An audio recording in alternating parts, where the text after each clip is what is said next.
किया जाएगा।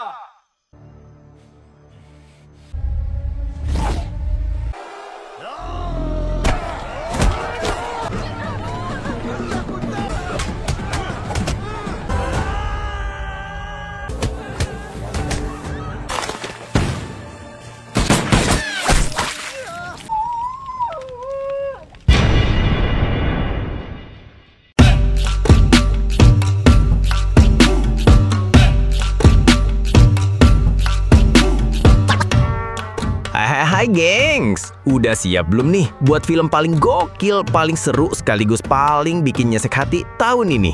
Nariveta. Kisah ini bakal ngejak kamu kenalan sama seorang cowok bernama Tony, pengangguran level dewa dengan gengsi yang gede banget. Tony punya pacar cantik namanya Nelam, cewek tajir yang entah kena pelet apa sampai cinta mati sama Tony si tukang rebahan. Pokoknya, siap-siap aja baper, ketawa, kesel, dan ikutan mikir pas nonton film ini. Gasken gengs, welcome to Nariveta!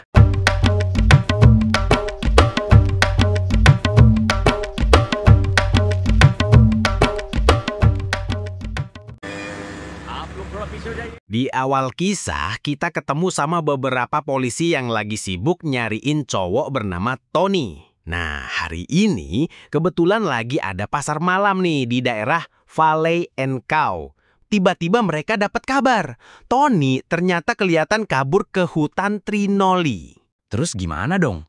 Polisi akhirnya nyamar jadi orang biasa alias enggak pakai seragam. Langsung cabut ke hutan Trinoli.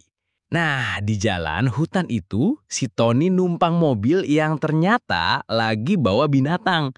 Saking takutnya ketahuan, Tony sampai ngumpet di belakang kayak kambing mau dijual. Apasnya, mobil itu dihentikan polisi, gengs. Tony panik dong, langsung kabur kayak maling sendal ketahuan warga.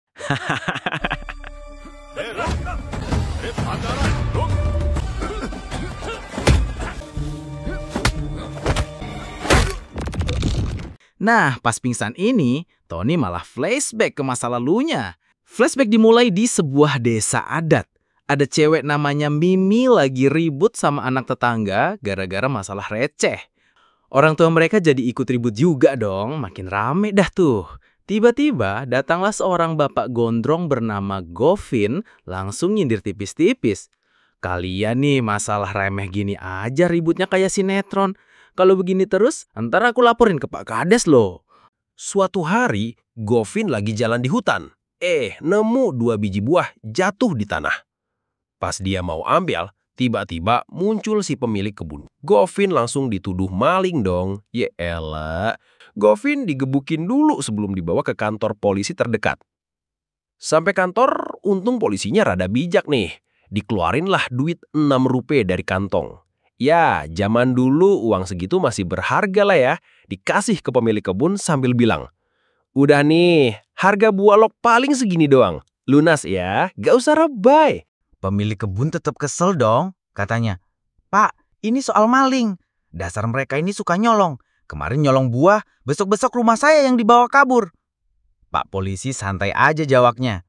Oke, kalian mau tuntut dia ke pengadilan? Boleh, tapi siap gak bolak-balik sidang terus? Si pemilik kebun langsung diem sambil mikir keras. Malut juga sih. Pas lagi debat, datenglah si Bu Kades yang bebasin Govin karena nggak ada kasus serius. Balik lagi ke Tony nih. Ternyata bokapnya Tony dulu bunuh diri gara-gara gagal panen. Sejak itu, ibunya Tony banting tulang, nyari duit dari jahit dan rajut. Si Tony udah gede malah ogah kerja kecil-kecilan. Maunya jadi direktur, minimal manajer lah, padahal ijazah juga nyaris nggak ada. Tony punya pacar bernama Nilam, cewek tajir kerja di bank. Bapaknya pebisnis kayu, rumahnya mewah kayak Princess Disney. Tapi apa daya, si Princess malah demen sama si Tony yang statusnya pengangguran abadi dari zaman SMA. Ya, namanya juga cinta ya kan? कुछ चिल्लर हो तो देना। वो मुझे लेके ही जाएगा। ऐसा देने के लिए गया था बस। Sampai suatu hari, bokapnya Nilam akhirnya tahu hubungan mereka. Tony dipanggil ke pabrik kayunya, ditemenin omnya, Benny. Di situ, Tony abis disindir tajam. "Kamu ini kerja aja kagak. Mau nikahin anak gue yang hidup kayak princess. Udahlah bro, sadar diri aja. बताइए क्या सोचा ही तो मिल रही है Tony pulang curhat ke emaknya sambil bilang, "Bu, keluarganya nggak setuju nih. Kayaknya aku bawa kabur aja si Nilam." Ibunya langsung nyindir balik. "Oke, kamu bawa kabur, terus kasih makan pakai apa? Batu bata?" Dengan polosnya, Tony ngejawab, "Lo kan si Nilam kerja, Bu. Santai aja." Ibunya makin tepok jidat sambil bilang, "Ya ampun, anakku satu ini, mana ada bapak yang mau nyerahin anaknya ke cowok pengangguran kayak kamu." Abis dicurhatin, emak Tony ngasih amplop sambil bilang, "Udah nih, buka dulu. Siapa tahu lo dapat kerja." Tony buka amplop, terus jawabnya songong banget. "Bu, aku keterima kerja nih. Tapi jadi polisi pangkat rendahan alias konstebel. Mana mau aku kerja beginian. Pokoknya kalau ada ujian buat jadi inspektur atau minimal subinspektur baru dia aku join." Buset dah, songong banget ini bocah. Nah, abis ini Tony ketemu pacarnya si Nelem di gereja buat curhat. "Bapakmu udah hina aku, kamu mau nggak kita kawin lari aja?" Nilam langsung geleng kepala sambil kasih jawaban menohok. "Tony, aku tuh sayang banget sama kamu, tapi aku nggak bisa gadein harga diri keluargaku. Kita break dulu aja ya. Kamu pikirin baik-baik masa depanmu gimana."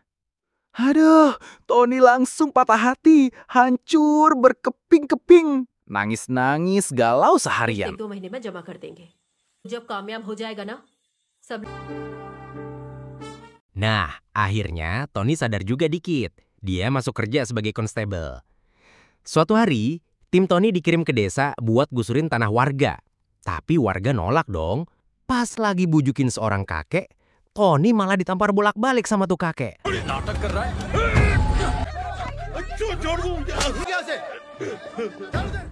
Senior Tony ngamuk sambil bilang, "Tony, ini kakek seumur bapakmu loh." Untung ada senior lain namanya Basir yang langsung misahin mereka. Suatu hari, pas Tony lagi makan siang sama teman-teman konstebel di kantin, ada berita tentang aksi protes tanah Syambam yang udah jalan selama 35 tahun. Pemerintah mau gusur tanah suku Wayan buat proyek. Tapi warga nggak terima. Tiba-tiba datang perintah dari SP, nyuruh 35 konstebel buat ke lokasi karena situasi makin panas. Pas sampai sana, dia baru ngerti duduk persoalannya. Ternyata pemerintah udah nyaplot tanah warga suku ini, janjiin bakal dibikin rumah pengganti. Tapi udah lewat setahun setengah, tuh janji cuma jadi tulisan di kertas. Si M-nya sendiri lenyap kayak kulsa habis tengah malam. Tiap ditunggu bilang besok, besoknya jadi besok lagi. Tony yang tadinya cuma pengen santai-santai belajar, jadi stres berat gara-gara udah semingguan lebih di hutan. Udah kangen sama rumah, sama wifi, sama kasur empuk. Suatu hari anjingnya Govin tiba-tiba gonggongin Tony. Karena takut, Tony langsung angkat pentungan mau gebukin tuh anjing. Govin lihat dong, ngamuk lah doi. Jadinya berantem sengit, Tony lawan Govin. Udah kayak UFC versi kampung.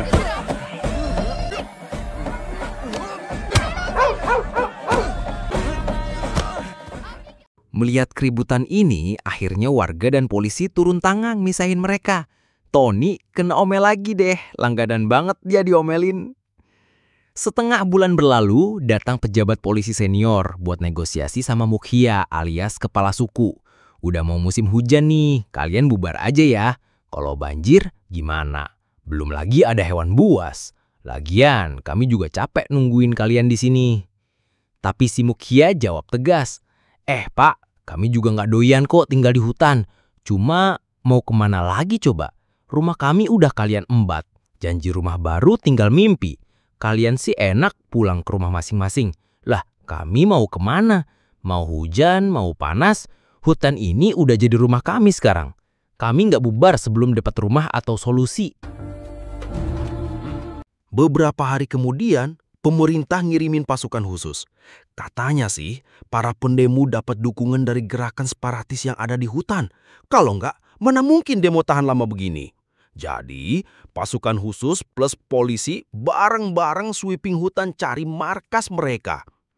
Tony ke bagian patroli, nemu gubuk isi karung. Dicek, isinya bukan senjata, tapi beras. Control set 3. Besoknya Tony makin resah. Dia lapor ke inspektor. Pak, udah sehari loh Basir sama 2 pasukan khusus belum balik. Semua orang udah pulang dari operasi kemarin. Tinggal mereka hilang. Saya takut Pak, kita harus cari mereka. Inspektur malah ngegas. Apa-apaan kamu Tony? Basir itu bukan bocah hilang di pasar malam. Paling nyasar, nanti sore juga balik. Sana kerja. Tony makin kesal tapi nurut. Pas lagi jaga area, dia lihat anak-anak ngejar cewek bernama Mimi. Ternyata Mimi sembunyiin sesuatu. Untung Govin dateng, halau anak-anak itu. Govin sama Mimi saling senyum-senyum gitu. Tapi Tony kepo, diliatin terus. Kaget bukan main. Ternyata Mimi pegang walkie-talkie. Tony langsung panik, keringet dingin. Gas langsung lari ke inspektur buat laporan. Inspektur bilang, oke, kalau gitu tangkep Govin. Tapi jangan sampai ada yang tahu. Tony pun modus, nyamperin Mimi bawa apel.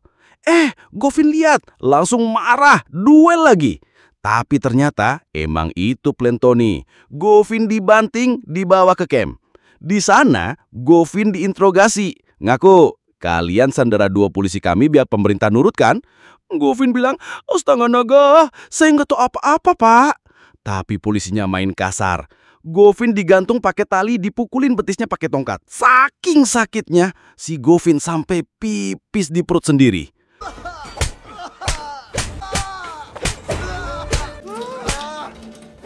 Tiba-tiba ada kabar masuk dari walkie-talkie. Pak, komandonya udah ketemu. Langsung inspektur bilang, cepat Tony, lepasin Govin. Balikin diam-diam, jangan sampai ada yang lihat. Dan jangan lupa, ancam biar mulutnya kunci rapat. Akhirnya, Govin dibuang balik ke lokasi demo. Tapi, masalah belum selesai. Tony balik ke camp. Lihat pasukan khusus udah ditemukan. Luka-luka tapi hidup. Sayangnya, Basir nggak ada. Pasukan khusus cerita, kami ditawan 30-40 orang. Saya kabur nyelamatin diri, tapi Basir masih di sana. Tony langsung gaspol, bikin tim cari Basir. Ketemulah dia di dekat air terjun. Tapi, Basir udah diikat di kursi kayu. Basir meninggal. Tony shock parah.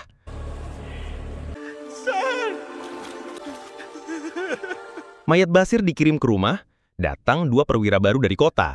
Langsung aja, tuduhannya dilempar ke suku. Kalau kalian gak berhenti demo, pemerintah nggak akan segan tindak keras. Tapi Mukia tegas jawab, kami nggak ada urusan sama kematian Basir. Kami cuma mau hak kami. Kami udah nggak punya apa-apa lagi. Mau hujan, mau panas, kami nggak bakal pergi sebelum janji dipenuhi. Besoknya, inspektur dapat order dari atas. Bubarin demo secepatnya, pakai cara apapun. Titik. Tony makin geram. Dia bilang, kita harus cari tahu siapa pembunuh Basir sebenarnya. Inspektur malah ngademin. Jangan Tony, situasi genting. Kalau kita bikin ribut bisa pecah kerusuhan. Urusan Basir nanti aja. Sekarang fokus selamatin pasukan. Tapi Tony nggak bisa diem. Dia nyamperin pasukan khusus yang selamat bareng Basir. Jujur deh, siapa yang nyerang kalian? Para separatis atau warga suku? Pasukan khusus marah. Gue belum pulih, jangan ganggu. Tony langsung ngeluarin pisau. Ini pisau lo kan, Pak? Gue nemu di dekat jasad Basir. Sekarang, lo ngaku apa enggak? Bam! Komando itu langsung ngamuk, nyerang Tony.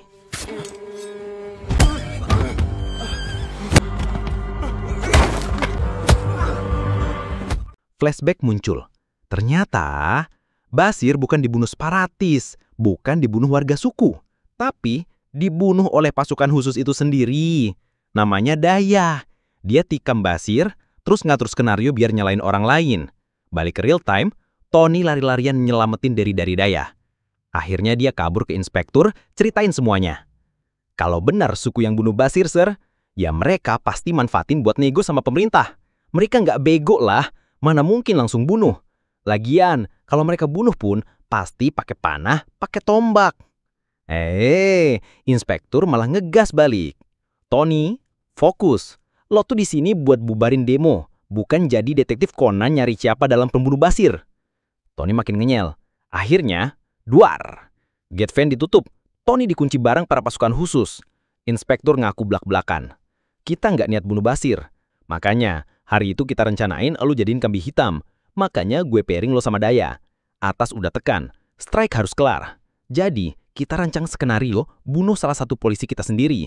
Tuduhannya dilempar ke pendemo. Simple kan? Inspektur ngelanjutin. Tapi dasar lo nggak ngerti Hindi.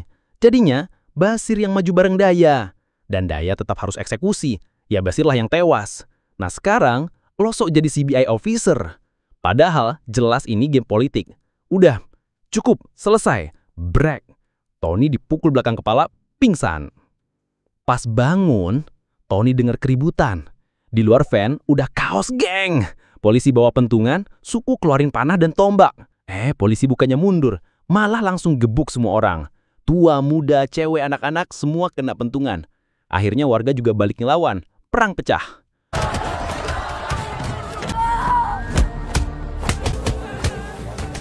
Terus, inspektur ngumumin pakai mic.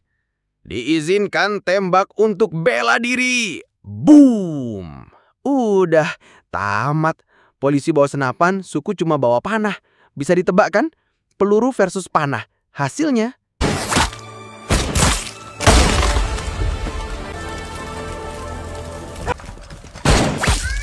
Tony cuma bisa duduk, pasrah, bajunya berlumuran darah orang-orang tak berdosa. Govin, Nimi, Dogi, semua tewas mengenaskan. Besoknya, media nongol. Dan seperti biasa, berita dipelintir. Basir dibunuh suku, polisi cuma membela diri. Suku nyerang pakai panah, jadi polisi terpaksa pakai peluru. Hasilnya, banyak mati, sisanya ditangkep. Polisi pulang ke kota, Tony dikasih cuti karena luka. Tapi cuti bukan berarti tenang. Tony trauma berat, tiap malam mimpi buruk. Muka Basir, muka para pendemo, terus muncul di kepalanya. Dia nangis, hancur banget. Pas Nelam dateng, Tony curhat. Aku nggak bisa diam. Katanya tugas polisi itu ngelindungin. Tapi kenyataannya, aku malah jadi bagian dari pembantaian. Aku nggak tahu sampai kapan bisa nahan semua ini. Nelam cuma genggam tangannya pelan. Kalau gitu, jangan diam. Lakuin apa yang menurut hati lo benar. Nah habis itu, si Tony ini ngelapor ke SP. Si SP-nya malah bilang, apaan sih? Kagak ada kejadian beginian. Terus nambahin, kalau punya bukti kasih sini. Kalau nggak ada jangan ngoceh deh. Masalahnya Tony nggak punya bukti. Lagi mana mau punya bukti? Uang SP-nya sendiri kong kali kong sama si inspektur. Jadi si SP langsung nyeletuk. Udahlah, cek pental aja nih orang. Ngaco sendiri bikin-bikin cerita. Buset dah, Tony dianggap halu. Lanjut, si inspektur sok-sokan nasihatin Tony. Bro, gue juga terpaksa. Kita cuma bidak doang, harus nurut sama departemen. Kalau lo di posisi gue, lo juga pasti ngelakuin hal yang sama. Kalau nolak, ya udah out. Tinggal diganti orang lain yang mau nurut. Di situ Tony langsung ngamuk. Udah cukup, gue lawan di departemen busuk. Duh, PR berat bro. Untungnya Tony ketemu pengacara kece yang mau bantu. Dia kasih data soal suku pedalaman yang tewas. Tony cerita, sebelum balik dari hutan, si inspektur maksa dia gali lubang, masukin mayat-mayat itu, terus dipaksa bakar. Gila nggak tuh? Bahkan sampai nentengin obor di perut Tony sambil todong pistol.